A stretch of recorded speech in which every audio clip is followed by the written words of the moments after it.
Hey, folks, thank you for joining us. And go ahead and don't be shy. Jump in the chat. Send us your questions. But before we do the whole rigmarole, Terry is already an alum of the podcast. So for folks, if you're not familiar with the podcast, we recorded an episode, I think it was last year. It's like a year ago, yeah. Yeah, for CES. But we did a Throwback Thursday, was what the crazy kids do nowadays online.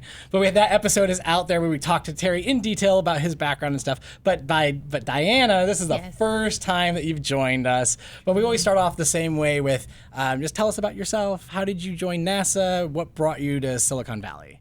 Yeah, so I never thought I would work at NASA. It was not a dream as a child. Actually, NASA showed up on my radar back in 1997. I was a young high schooler at the time, and NASA had just sent the Pathfinder mission to Mars. And so we had Sojourner rover driving around Mars, and I thought it was fascinating. Not really because of the science, like Jim and Greg last time, but more the problem that they had to solve to get there. NASA hadn't been to Mars successfully in 20 years. And since then, we've been back there 8 times.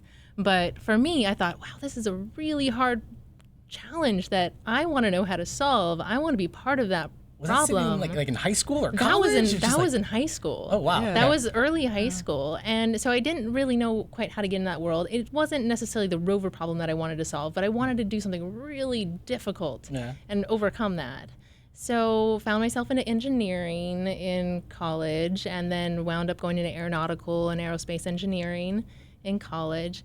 And was always looking for part of the field that was changing, that was evolving, that was growing. So many things we'd figured it out, and it was just a matter of optimizing and getting it just a little bit better. But I wanted something that was rapidly changing, and with computers and control systems, that seemed like the place to be. Was it just like an internship or something that you ended up jumping in, or were you working in the field? I found a professor that I really liked working with, and so was working that, involved an internship with JPL, down at JPL, and working with JPL. Yeah, exactly. And then afterwards, I was just looking at places that did the kind of algorithms and math and engineering that I had learned to do in grad school, and found my way here. Oh, nice. Met people at a conference and gave a presentation and received an offer. Awesome. So we'll go a little bit more into some of the stuff that you're working on and stuff that Terry's working on. And of course, we'll get questions from the chat. But folks, if you are just joining us, you are watching the second ever episode of NASA in Silicon Valley Live. This is a conversational show on Twitch TV with various researchers, scientists, engineers, and all around cool people at NASA, and specifically here at NASA's Ames Research Center in Silicon Valley. So, as I mentioned at our premiere episode, we're trying something new here. We're basically taking the audio podcast and doing it live on Twitch. And so last time we had a lot of fun talking about the moon, and today we're talking about self-driving robots, planes, and automobiles. So, first and foremost, a shout out to the live audience on the chat. We're going to kick things off by just talking with our guests, and we're going to try to answer as many questions as possible from the chat. And based off of last time, we're going to try some rapid fire questions at the very end. So don't be shy, send in as many questions as you can, or just feel free to just send emotes and spam that at us nonstop in the chat, because we're going to be looking at it.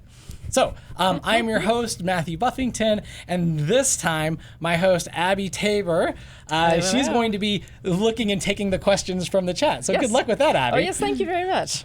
I look forward to the challenge. And first of all, we already have some action, so let me say hello to Cafe Medfika. I'm going to butcher your handle, sorry about that. Hello from Sweden. And Rijadi, hello there to you too. And now let me introduce our guests. So right here next to me, I have Terry Fong, Chief Roboticist at NASA Ames, and the lead of the Intelligent Robotics Group here, right? Yep. Excellent. We got to hear what all of that means in a minute. And right down there, Diana Acosta, Aerospace Engineer with the Intelligent Systems Division here at Ames, right? Right. And you're also working on innovation, I believe, the NASA Innovation Collaborative Initiative. That sounds intriguing. So you'll tell us more about that later? Absolutely. All right, great. Welcome. And so before we get into the good stuff and talking about robots and self-driving cars, I want to sort through some housekeeping. we're going to do this podcast live and on Twitch TV /NASA for the next couple weeks. We'll be back next Friday at 2 p.m. Pacific time, and we have a special treat for that episode where we're doing a little bit of a Let's Play. So I'm sure the Twitch audience is a little bit familiar with there's a lot of space video games out there. So get ready for that for next week. But for this week, just to let you know, we really want your feedback. We're figuring this all out, any feedback, advice, stuff that you want to tell us, just let us know. If you cannot catch us live, that's no big deal. You can catch us on youtube.com/NASA-Ames afterwards, or on podcast services throughout the solar system and beyond. But right now, the plan is to have those versions up. I think on Monday we're going to have those the on-demand versions up. But now that we've gotten to know Diana and Terry a little bit, we can just jump right into the conversation. So whenever we're talking about self-driving cars, and in NASA speak, we keep referring to it as autonomy. I purposely did not put autonomy in the title of the show because I was like, I don't know what that means to most people. So I replaced it with self-driving. But is that really fair or accurate? Let's talk a little bit, what is autonomy? So Terry. Yeah, well, autonomy means you can do things by yourself. As simple as that. My cat's autonomous, my kids are autonomous, probably more autonomous than I want. Oftentimes, robots can be autonomous, and that really just means that they're able to go off and do things and achieve, goals or objectives that, they're carrying out by themselves. And whether it's self-driving or autonomous, at the end, frankly, I don't care. It just means that, hey, they're off independent. I don't have to be hands-on. I'm not joysticking them. I just say, hey, go do something, and then hopefully they'll get something done. Yeah, a lot of people make references of joysticking it. So this is literally you're a video game. You're driving the rover, you're driving the machine, or operating it. That's the idea. Yeah, well, people look at NASA and they think, oh my God, you've got the most advanced robots out there. But sometimes we're just joysticking it, and that literally means we've got hands on joysticks, or if we use the technical terms, hand controllers. Nice. And we control how robots move, whether they're arms, robot arms, or they're free-flying systems or rovers. But a lot of what we're trying to do these days here, at least in terms of research and development, is to go beyond that. We want the robots to be, more independent. I don't want to joystick my kids and say, hey, go left, go right, stop, move forward, come back. I just hey, go mow the lawn or go to the store and get something for me. And I want robots to do the same thing. I have a question here that might be relevant. Radiator, maybe, is saying, are you going to talk about deep learning, such as neuronal networks or genetic algorithms? And what kinds of things are controlling these robots that can act independently? Yeah, well, there are lots of different things that you can use to make these robots or systems in general more independent. There's a tremendous amount of research going on today involving machine learning, deep learning, AI, all these different words you hear out there. But at the end of the day, it's really just trying to make the system function more intelligently, or in a way that seems more intelligent.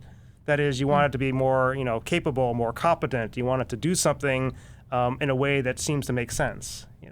Things I look at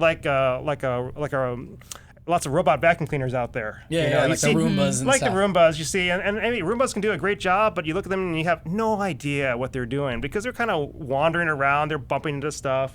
It's not really clear, how they're cleaning. And so I look at them and I was like, is that intelligent?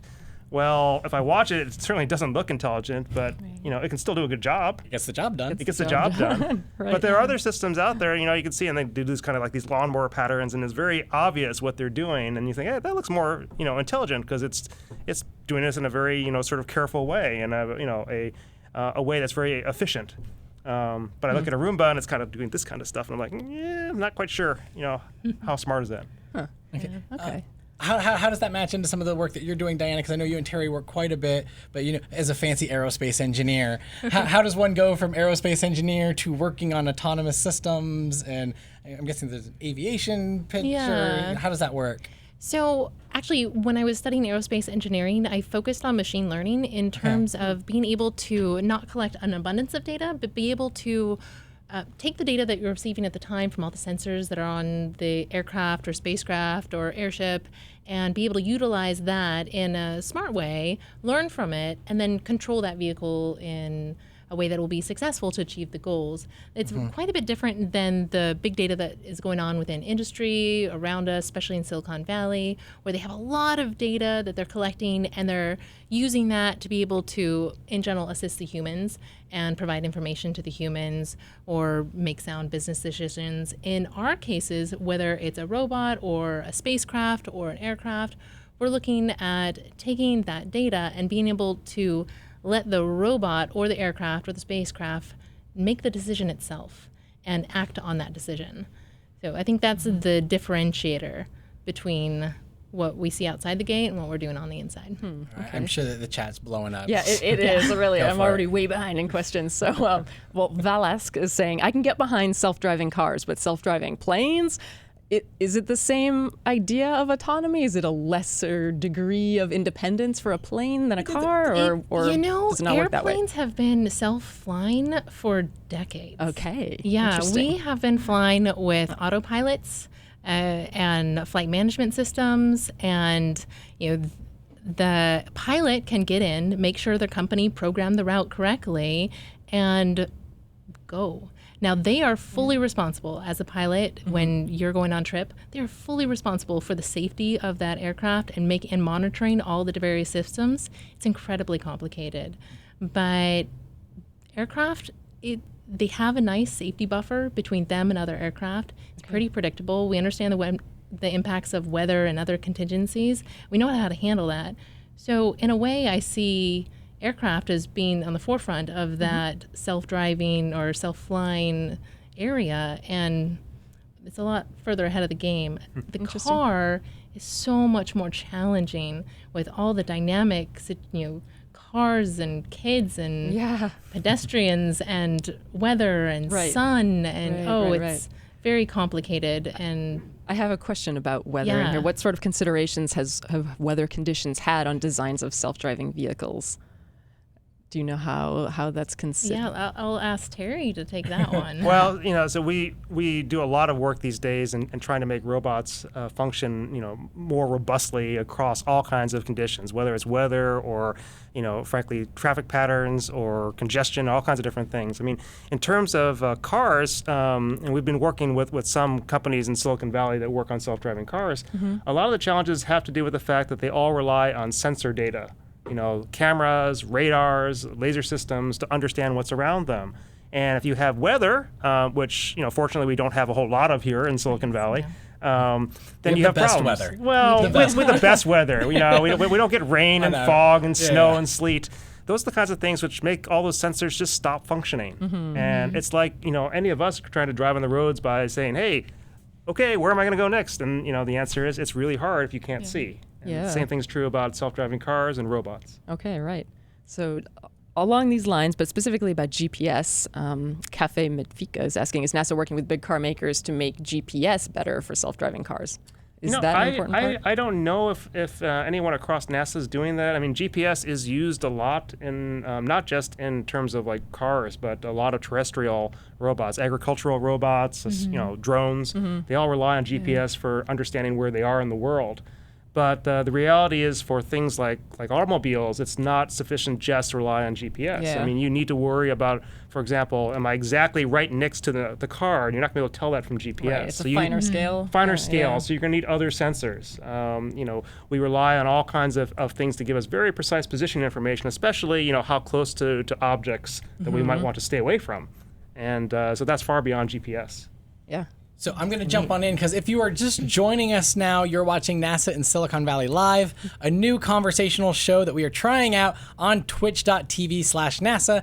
And we are chatting with Terry and with Diana about self-driving robots, planes, and automobiles. So we're going to keep taking as many questions as we possibly can, but I got to jump in because there was one thing where when we did the podcast, Terry and I were talking, and we were talking about some of the early days of autonomy, and you were talking about like 3D mapping and how even some of your early work with VR helped kind of play into some of that. So maybe talk a little bit about some of those early days and how, I think now like self-driving cars and VR are very much buzzwords. Anybody who's into gaming, like like he's hearing all about that. So talk about some of those early days, and I'm pretty sure Bill over in the back has some cool images that we're gonna pop on up. But Yeah, so I mean, a lot of people think that VR is something that just happened a couple years ago, but this is actually the third or fourth wave. Actually, the picture that's up here was from about 1990 or so. There was a lot of research and development here at NASA Ames in Silicon Valley, looking at different VR headsets. And you look at this, and it looks kind of clunky, but at the same time, it's a lot of the same kinds of things that you see today. It's just that today they're 100 times cheaper, they're higher resolution.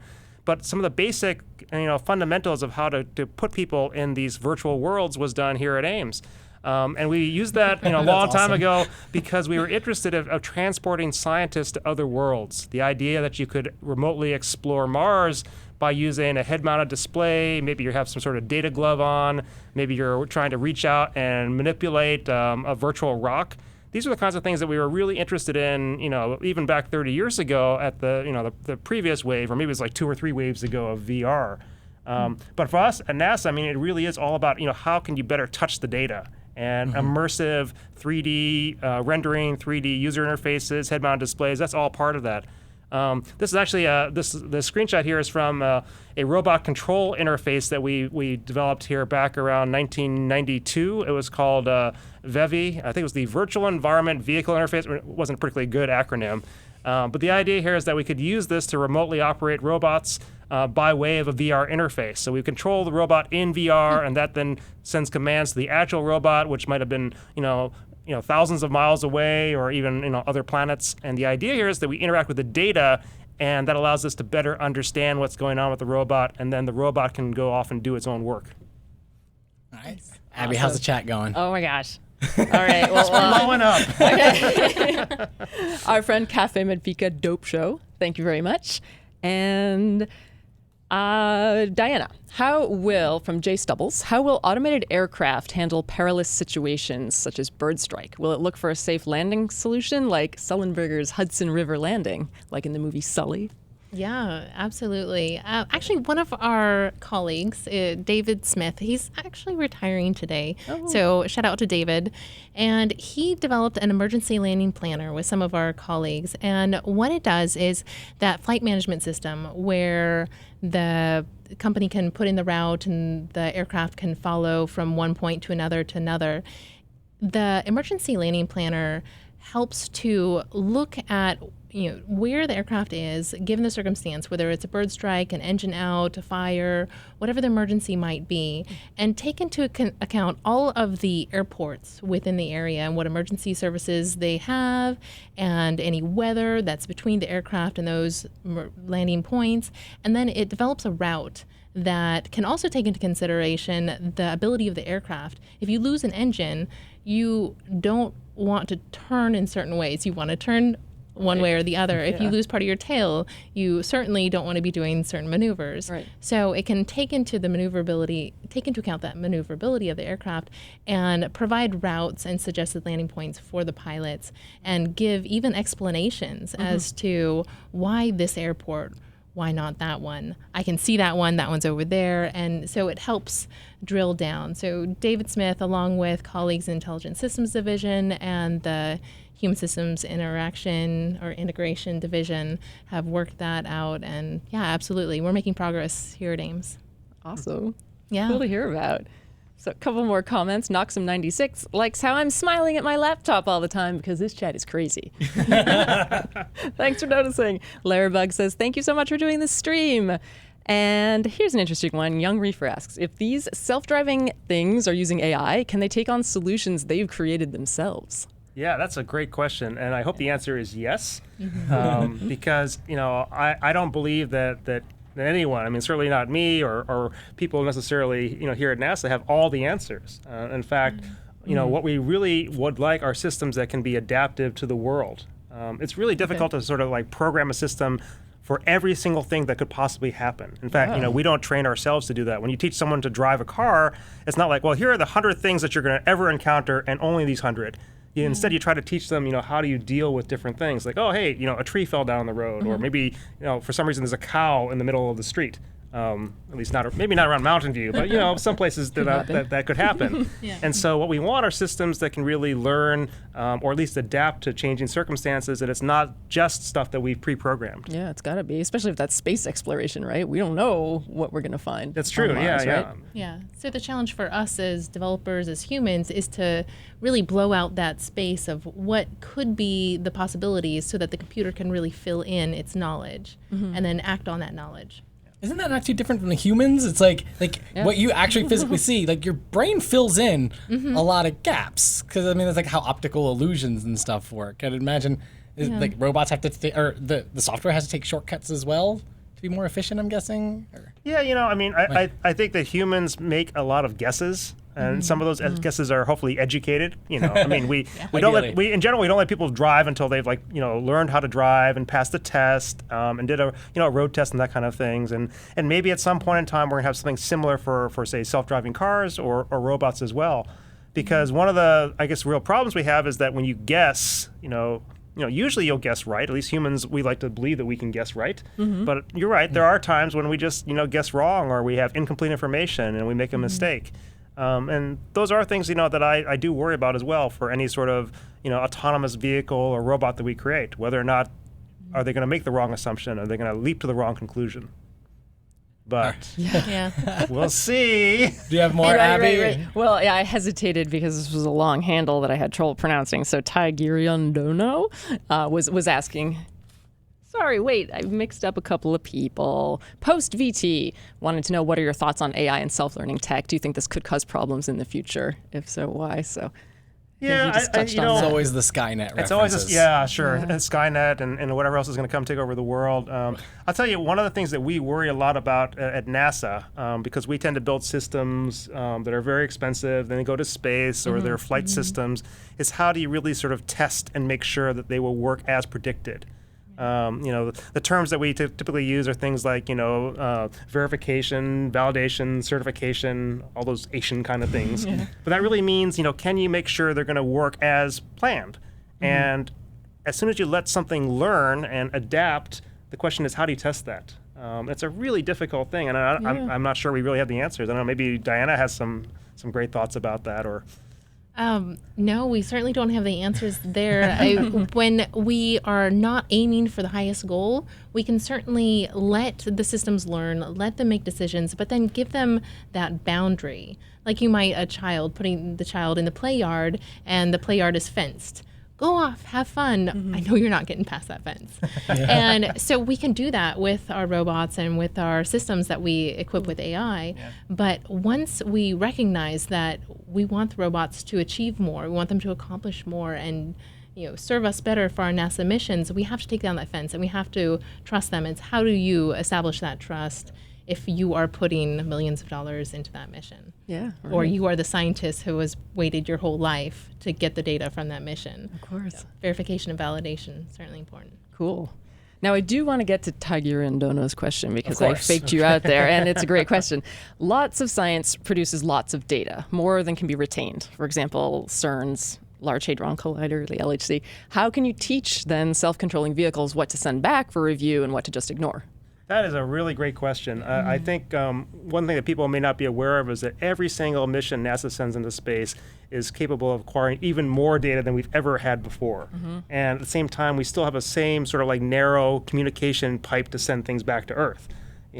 Which means that oftentimes we have this real problem of how do you sort through all the data that's collected and figure out what to prioritize, what to send back. So it's true that it's a really challenging question. And I think one way to kind of address that is to build systems that can do more processing on board and try to do some interpretation of that. I mean, that's the kind of information we'd like to have, used on Mars, for example. We have a lot of interest of being able to track these things called dust devils, these kind of swirling little cyclones, because they have a very practical use for us with our solar-powered rovers, at least, Spirit and Opportunity. We'd like to get them in a place where the dust can come by and sort of clean off the solar panels, so we have better energy. Not too much. I mean, a gentle blow dry kind of thing. But in order to do that, we don't want to try to loop all the data back to Earth and make decisions because it takes too long. And by that time, the dust devil will have passed. And the idea is to try to track it on board. So that means you have to do more processing of the data on board the spacecraft or on board the robot. And I think that's where we're headed. Yeah. I was gonna say that was one of the things we talked about, like in the podcast before. But this is not just like Mars. I mean, there's the speed of light. There's like information can only travel back and forth so much, and even when you're out by Saturn and like further out, there's always going to be that delay. So you need autonomous systems, or else the delay is just going to be so extreme. Yeah. So. And then I was going to add, we were talking about one system trying to communicate with Earth. Now, if you add multiple spacecraft, and you need those spacecraft to communicate with each other to be able to acquire the data in the right sequence, the right time, and be able to fill in for anything that goes wrong, prioritizing that data exchange, that knowledge generation across multiple spacecraft is the problem we're working on. Yeah. Awesome.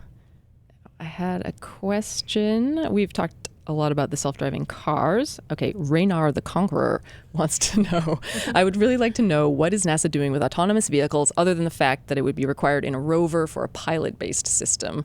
Basically, you guys are probably looking forward to sending people to Mars.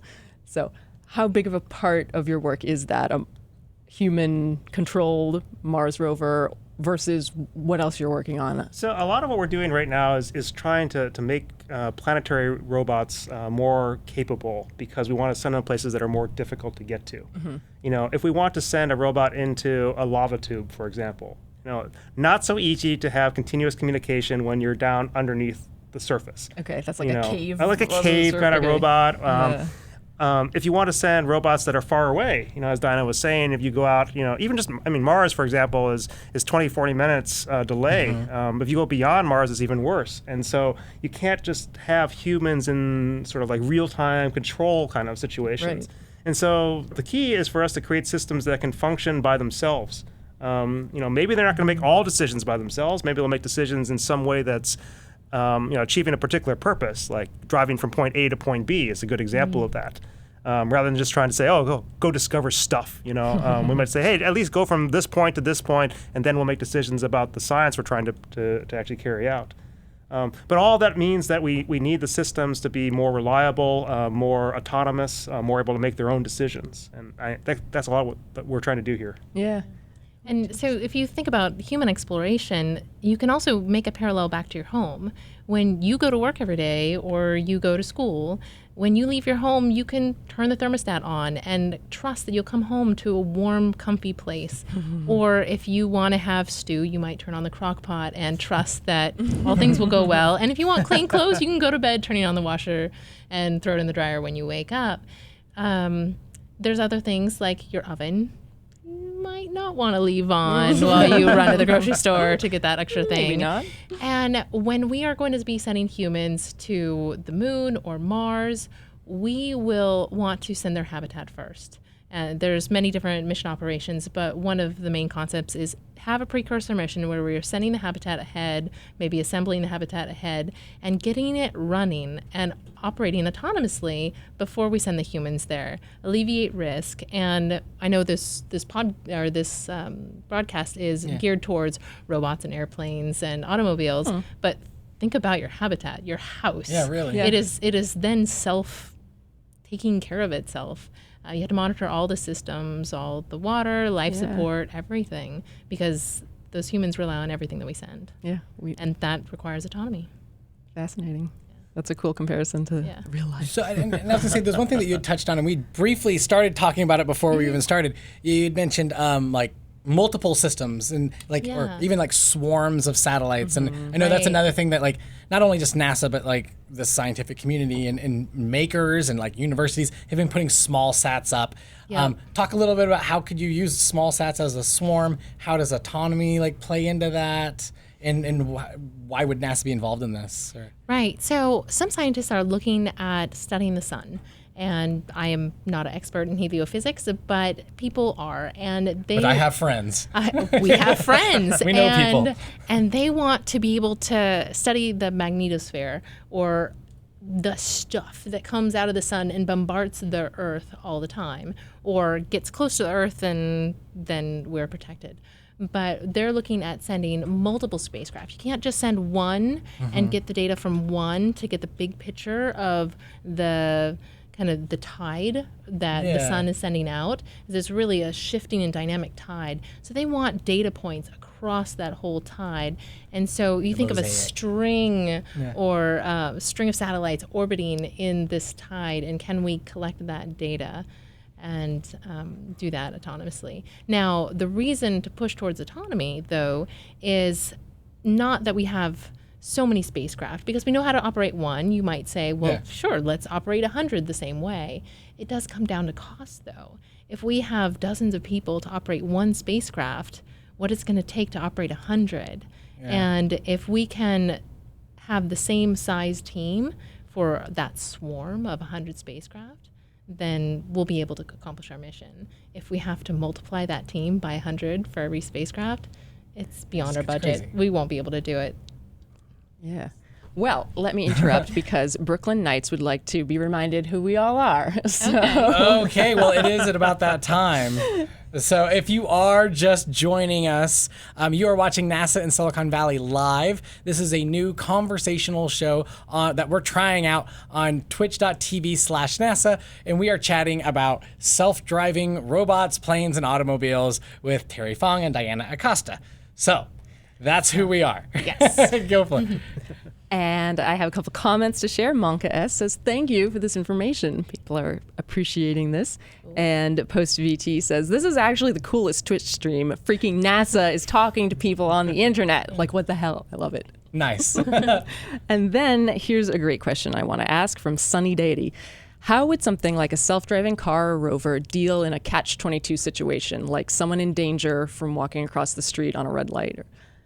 That's a great question. Also, I mean, it's probably the single most challenging thing about making cars or robots autonomous is, how do you deal with the unusual situations, especially the ones that are have lots of sort of life and death consequences. You pull up, there's a car blocking everything that you can see, and all of a sudden you see this ball rolling to the street. Is that going to mean that there's a kid running after it right away? I mean, do you slam on the brakes or you just keep going because that's a ball, I'll run over it? Those are things that are really difficult to deal with, and I think that's one of the reasons why we see self-driving car development still taking a lot longer than some people had thought. Some people thought, by next year we'll have self-driving cars everywhere. And here in Silicon Valley, you actually see lots of self-driving cars, but you still also see safety drivers because there are all these difficult situations. Well, some of those situations are ones that you have to react right away. The ball and maybe a kid coming out on the street. Other situations are still things that are unplanned. The fact you turn down a road and oh my God, there's a tree in the middle of the road. What do I do? Do I drive on the wrong side of the road? Do I drive on the curb? Do I back up and go around? For those kinds of situations, some of the work that we've done here at NASA actually provides a good solution. And that is the idea of having somebody that you can phone home to. At NASA, we call it mission control.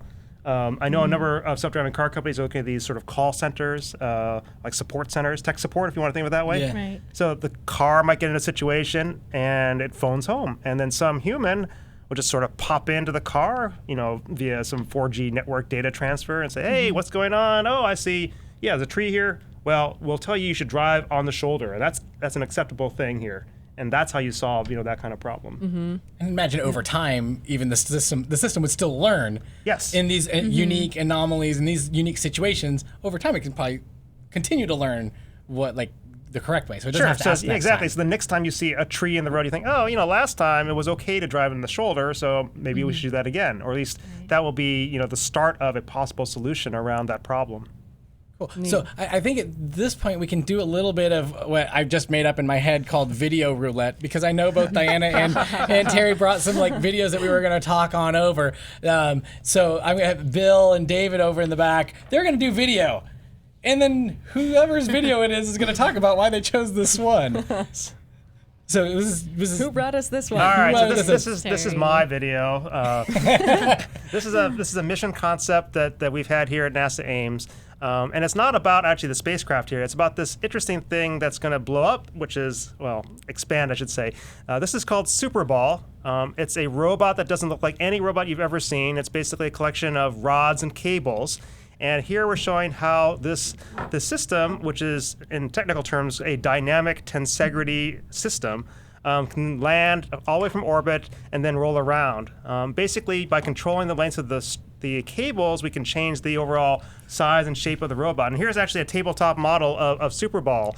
So you can see here we have these rods here, and the cables connect all the different endpoints here. And by changing the lengths, we can compress and we can expand. In fact, you see these sold as like baby or cat toys. But what we're trying to do is take these and make them from just being these things that you just handle yourself to be ones that are true robots. And I don't know, maybe Bill's. Yeah, here's a picture of one of our current prototypes. This is Superball number 2 here at NASA Ames. It's showing that it can change its shape. It can squat all the way down, become very, very flat, Awesome. which will allow it to sort of scoot under things. It can change its shape to become larger.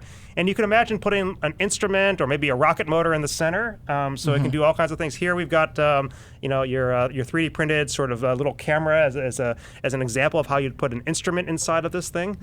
And it's really cool. We've been doing all kinds of fun. This passes for work sometimes. Drop tests here, trying to say, hey, can we throw a robot off of the top of a building and see how well it survives? This is the kind of thing that you wouldn't do with a more traditional robot, but allows us to really sort of explore this whole new space of what robots can do for future missions. Awesome. Cool. So Can I jump back in? go for it, Abby. All right, now I just want to mention that there are a couple comments about it's Jason Bourne and Matt Damon. I get the Matt Damon thing. You should see Is my that older you? brother literally looks like Matt Damon. So We're honored to have you with us. Nice. Now, there are a couple questions that people asked twice, so I want to get to those. So Surbezmeister really wants to know, how is the research in robotics advancing in the field of asteroid mining? Do you know anything about that? I will admit that I know nothing about asteroid mining. We do have a lot of work here at NASA in terms of how do you make use of resources on different planets. One of the biggest areas that we're interested in, and maybe they talked about this on the last episode, was in terms of things that you can find on the moon. We're very interested, for example, in going to the moon and locating pockets of underground water ice because we care about the hydrogen that's there. So that's a resource, and if we identify a good place to go mine that, then we will go mine it. But it's probably not going to be like the mining we see here on Earth. We're not going to have giant bulldozers and big giant trucks that are hauling away tons and tons and tons of material. But we're still going to find ways of drilling down and excavating quantities of say water ice, just so we can get at the cool thing we care about, which is like hydrogen. Yeah, cool. Yeah. And of course we will do it all robotically. And why do you want the hydrogen? We want the hydrogen because we care about making fuel. We also care about water, just to keep people alive. I mean, water tends to be a good thing to have. Yep. Nice.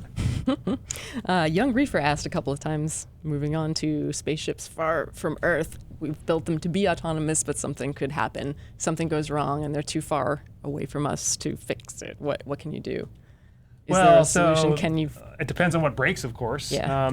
NASA is doing a fair amount of testing these days on the space station of 3D printing, and so we're trying to look at how can you 3D print replacement parts if a part breaks. If you're in deep space and it's a spacecraft that has humans on board, and someone falls sick, another thing we're trying to do is try to figure out, what information does the chief medical officer in real life, so not just in science fiction, have to do.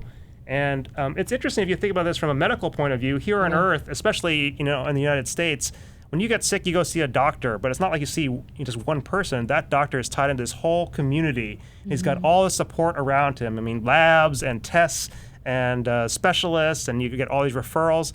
And that's great in a connected world. Not so great if you're out on a spacecraft that's in deep space and there's nobody else there. Right. And if you want to pick up the phone and call home, it's like, well, I'll call home and they'll get the call like 5 or 6 hours later. Right. So part of what we're trying to do also is figure out what sort of onboard knowledge, maybe it's a computer system that can help out diagnose things or treat things that would give support to, say, a chief medical officer on board a spacecraft. Fascinating.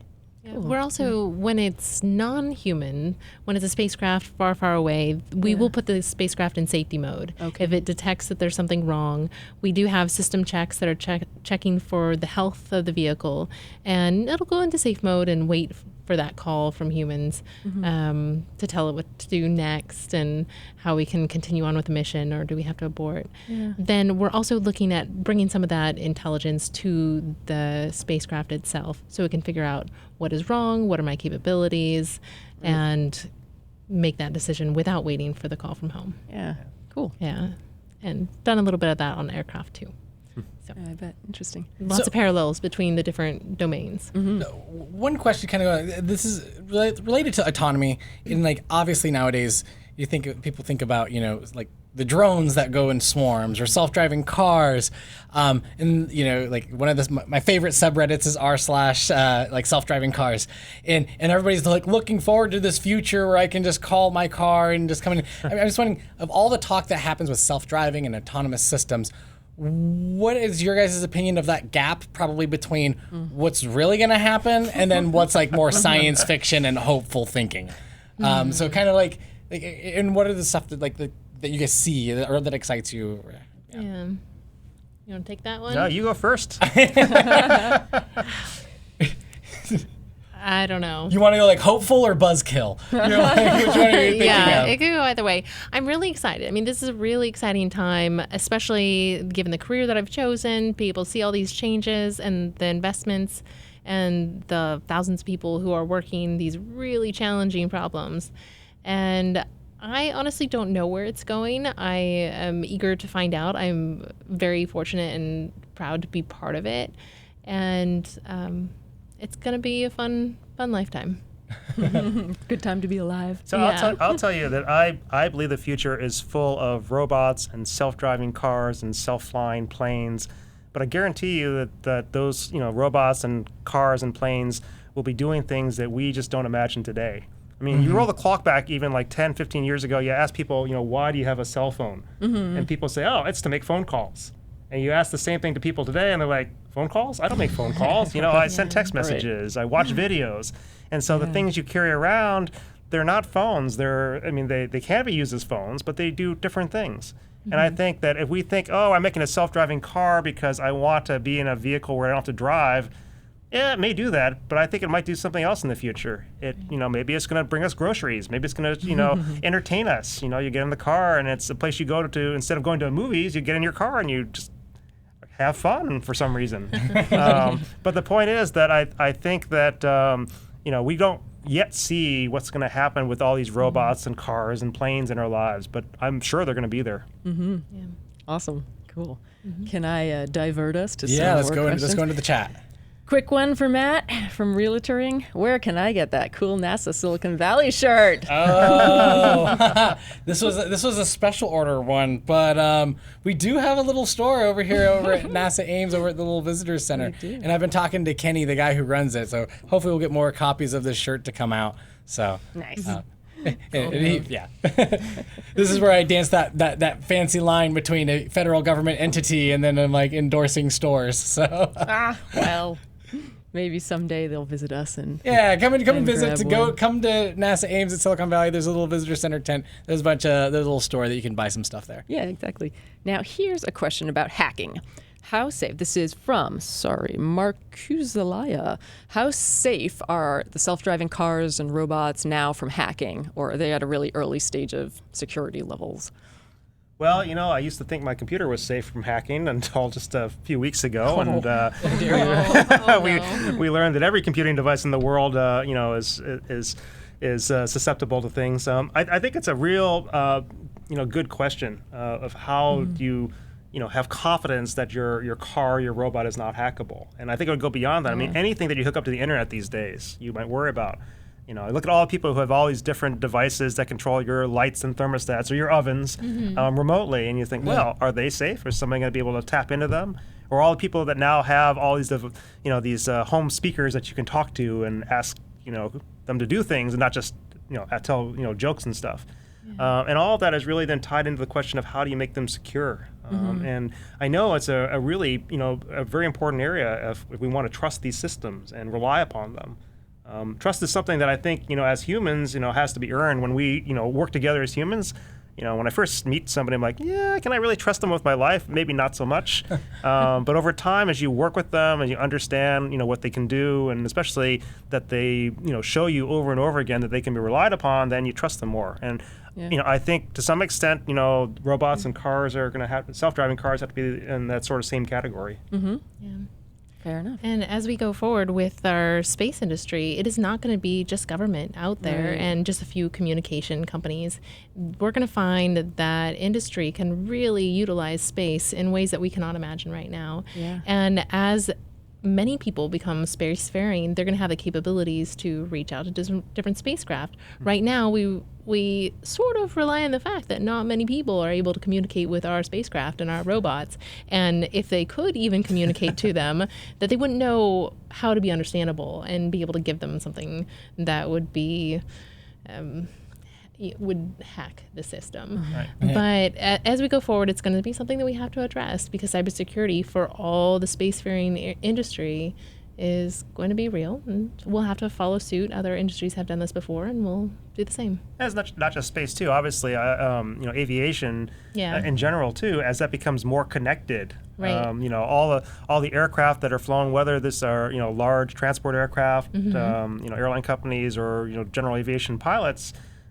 People want to rely on connected services just like we all do when we're just walking around, our neighborhood or at home. And so they need networking. But that means, is that networking safe? Is it secure? Is it reliable? Right. That's a real big, I think, challenge for everybody. It's true. We're moving away from voice in our cockpits to data, and it's going to be a problem if we don't address it soon. So for folks, if you are just joining us now, you are watching NASA in Silicon Valley live, a new conversational show that we are trying out on twitch.tv/NASA. We're chatting about self-driving robots, planes, and automobiles with Terry Fong and Diana Acosta. So as we're hitting into the last 15 minutes, give or take, we're gonna jump into rapid fire questions. Yeah. I think we've got a ton of them, and we want to get as many questions from the chat as humanly possible. So yeah, let's do this. Okay. Let's The start going challenge through. before you Ready. is to answer in one-liners or as Or not. concisely as you feel you can manage. Raynar the Conqueror asking, will AI ever power any kind of functionality on the International Space Station? Yes. Is it Yes. already? No. Okay. In research, yes. In research, yes. Yeah? Yeah. Do you want to take a little line to talk about that? So we have done research on the different systems for the ISS, being able specifically to monitor the life support systems, Okay. water, the cleanliness of the water, and how well that's working. So we have utilized AI in that for Very research good. purposes. Congratulations. Okay. Let me find a good one. This is vast, SimCS. What do you think the next significant breakthrough in space exploration will be? Oh boy, the next breakthrough in space exploration? Yeah. Um, That's tough. sending humans back to the moon. Yeah. That'll be exciting. Yeah. No less vast. Robbie 1896. Are we alone in the universe? Dun dun dun. I would say watch the podcast or the live video from last time. Oh yeah, Jim the- Green with Jim and Green Greg. and Greg Those are Schmidt. the science experts, and they address that question a little Yeah, they bit. talked right. about that in detail. So Yeah. you can check it out on youtube.com/NASA Ames, go. or I think it's actually on demand on twitch.tv as well. But Now, seriously, I have several questions from people asking about their careers, their future careers, and what you guys might advise. So, Mulreal Chrisley, what the hell should I do to get an internship at NASA as a software engineer? Ooh. Or more broadly, what can anybody do to work with you guys or with other teams here? Yeah, I think it's really important for people to understand that NASA is a place that's very open and very welcoming to people who want to, get experience at NASA, to do internships here, to work with NASA people.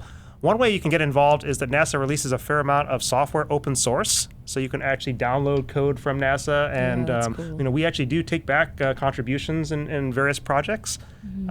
Another way is that every single NASA center across the United States has a very strong program for summer internships. Yeah, I mean, here at there are NASA a Ames, lot. I think we typically get like 800-900 students every summer. Yeah. Which is a large number, and there are lots of ways to get involved from the high school level all the way through grad school level. So just contact NASA centers and get an internship. Yeah. that's intern.nasa.gov. Nice. That's Is it? the one-stop shop. Go in there to do all the applications and stuff. So Yeah. All right. Moving on, Gralic asks, how long does it take for a program like Superball to go from idea to actual prototype? How much does it cost? Also, Matt, how do you have your hair look so darn good? Maybe talk to us about Superball first. I want to hear about Matt's hair. I mean, no, but I do what my wife tells me to. Okay. Superball is something we've been working on for the past maybe 4 years or so, but that's because we've been continually, coming up with new designs for it. The first concept, from sort of like paper is all right. Computer from computer sketch to actual hardware, just a couple of months. But once you build it, there's a lot more to actually make it work in a really high performance, reliable way, and that takes a lot of time in terms of controls and modeling and simulation and testing. And the testing, of course, is the most fun part. But you got to build it. Yeah, first of all, that's shorter than I might have thought to get started at least. Tell me if you guys know about the field of physics enough to answer this one. Vontar Wolf wanted to know how successful is a career in physics, like theoretical or astrophysics, assuming you have a graduate degree, versus a career in aeronautics. So I feel strangely qualified to answer that because my bachelor's degree is actually in aeronautics, not robotics. And my wife has a PhD in particle physics. Oh, cool. So I'll tell you that of all the fields in science, of course, now I'm going to get all these strange comments from people who aren't physicists. I think physics is the most universal field. Just about every single physicist that I know can get a job in almost anything that they want, partially because they have more math background than anybody else. And everything is driven by math. So I think that for people who are studying physics, really the sky's the limit. For me, I was trained as somebody in aeronautics, but then when I got into grad school, I got really interested in robots and computers, and that sort of took me down a different path. And aeronautics too is actually a good starting point because it's very interdisciplinary. You learn about lots of different things. It's sort of a classic systems engineering discipline, and it's not just you're going to make planes. You're going to make planes. You're going to make spacecraft. You're going to do math and physics and all kinds of stuff. Yeah, is that how you see it too, Dana? I see it that way as well. Yeah, that's nice. Interdisciplinary stuff. Here's a quick one. Shokarson is asking, which programming languages do you use? So in robotics, we rely a lot on C, C++, and Java. And I would say for some of our systems, there's a lot of work that's being done in Python as well. Same for you? C, Python. All right. Things I myself have never learned. Did you learn any programming? Oh, I took did the intro to computer science. This is like in 1999, like first year of college, and fiddled around making little like windows and programs and stuff. And the thing that struck me was like how similar it felt to like learning another language. It's like learning like Spanish and French, and I quickly realized like I could follow instructions, but then it quickly went to the point where I'm like, I don't even have the vocabulary for this. And so, but yeah, then. That was the end of my computer science career. So that's okay, Matt. Back to self-driving cars. Nick Gares asks, what do you think the adoption rate for self-driving cars will be in the next decade, and will they ever reach the price point of manual cars? Wow, so two-part question there. First part here is adoption rate. Adoption rate. I think it depends on where you live in the U.S. I think that if you're in an area where you have the good weather, like Silicon Valley, it's a lot easier because there's a lot fewer things we have to deal with, like thunderstorms and snow and stuff like that. So I think it'll be easier to have self-driving cars out in places like California, Arizona, New Mexico first. Will they get down to the price point of normal cars? Well, I mean, it depends. A lot of cars these days are just really becoming software platforms. I mean, all the Teslas out there these days, I mean, they get software upgrades, flip a switch, and they go from manual driving to self-driving. So it's not like even so much a question of like an add-on. I mean, the cars themselves are going to be ready to be self-driving. Oh, yeah. All right. Yeah. That's interesting. Cool. Diana, quick. Yeah. Wordsworth asks, what is your favorite science fact or theory? No pressure. No pressure. I'm stumped. Okay. I don't know. Fair. Yeah. Ponder that, and if something comes to you, you just jump in and let us know. Terry, JC Baby asks, Star Wars or Star Trek? Star Trek. Oh, he didn't hesitate. No he question. did not hesitate. You guys? I know way more about Star Wars than than I should, but yeah, way more about. I know more about Star Wars and have read more stuff than necessarily Star Trek. So that's probably my world. All right. Firefly. Firefly.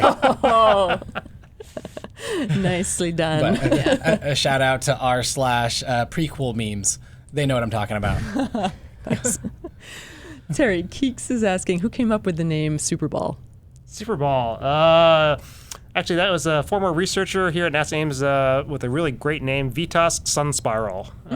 And you can find him working at a startup company in Emeryville these days. All right. Let me see if we had a question about robotic surgeons. Do you guys feel you could handle that? Mellow Canuck was one asking, will robotic surgeons be used in space or on the moon? Is that something you hear about? Are you involved in something like that? We hear about those things, and I think that goes back to what I was saying earlier about, what's needed for like a chief medical officer or somebody who has to do medicine in space. Right. And I think that that robot surgery is certainly going to be sort of like one of the tools in that person's toolbox. Okay. Because actually, do we have robotic surgery on Earth right now? We do. Yeah, we do, don't we? Yeah. That sounded so far out to me, but no, actually that exists. Yeah, it's used very widely. Interesting. Yeah, the idea of surgery in space, though, makes me a little squeamish. We have gravity here to make sure our blood goes in certain ways when we're have an injury, but in space, not so much. Mm-hmm. So, yep. yeah. Well, it's a lot more complicated in space than it would be on a different continent. A lot of things are, Yeah. aren't they? Yeah. Nice. We're going to get close to wrapping up. What do you think? We got one more? Oh my goodness, which one? Let's should get a it really be? good one. There's kind of too many. Well, we didn't get anybody's favorite science fact or theory, which I'm a little disappointed about. But What's your favorite fact? Yeah. Oh, I don't know. What is your favorite space factor theory? I asked the questions around here. Okay. Or why don't people in the chat put down their favorite Yes. science Oh, factor I'd theory? love to All see of them. that. And, Yeah. and if Terry or Diana think of one, then we'll have them add it to the chat towards the end. This is a question that's quite different from the others in terms of uses for AI. Bearskin Rug, how do you think AI could help us manage our natural resources? Is that an area you guys know about? Is that something AI is busy working on? They're already using AI or big data techniques, machine learning, to look at our natural resources, especially the big data that we're collecting from satellites of the different rainforests and such. We're watching how those are changing, not just in terms of the green, but also the temperature and other scientific data. Okay. So, and the oceans as well. So we are collecting a lot of information and processing it with AI, and then that informs the humans to make decisions that can be regulatory in nature or other. Yeah. Neat. So AI is kind of everywhere, isn't it? Yeah, robots are everywhere. Robots are everywhere. Robots are everywhere. Yeah. Algorithms, math. Yeah. Awesome. Excellent. So, Nice. thank you so much, guys. For folks, this has been NASA in Silicon Valley Live.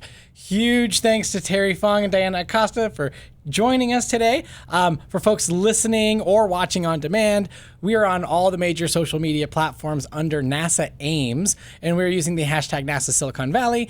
We even have a phone number, analog, where you can actually call in and leave comments and feedback.